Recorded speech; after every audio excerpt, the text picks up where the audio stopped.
আসসালামু আলাইকুম everyone, welcome back. আজকে আপনাদের সাথে শেয়ার করছি তোপসে মাছের ঝোলের রেসিপি। দারুণ মজার নদীর মাছ।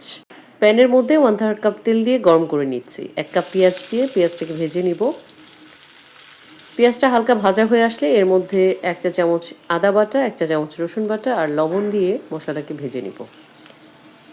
ভাজা হয়ে আসলে কষানোর জন্য এর মধ্যে 1 কাপ পানি দিয়ে নিচ্ছি।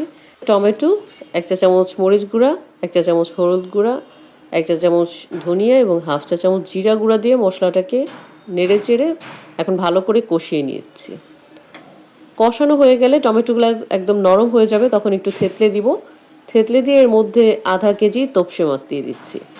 মাছগুলোকে আস্তই রাখতে হবে এবং মাছগুলোকে নেড়ে দিব মশলার সাথে, এবং এই একবারই মাছটাকে নাড়ব।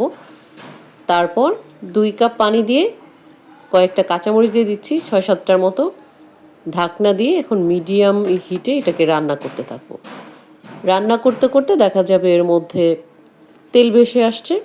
সেই অবস্থায় আরেকটু করে এটাকে নেড়ে দিতে হবে কড়াইয়ের হাতল ধরে।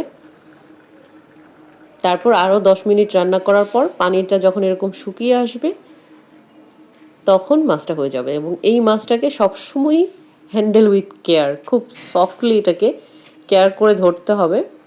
বাড়ার সময়ও সাবধান থাকতে হবে, প্রয়োজনে একটা একটা করে নিতে হবে। মাছটা হয়ে গেছে, আমি সার্ভ করার জন্য নিয়ে নিয়েছি। ভাতের সাথে অসম্ভব মজা লাগে, আর নদীর যে কোনো মাছই ভাল লাগে খেতে। আপনারাও ট্রাই করবেন আর ফিডব্যাক দিবেন। সবাই ভালো থাকবেন। আল্লাহ হাফেজ।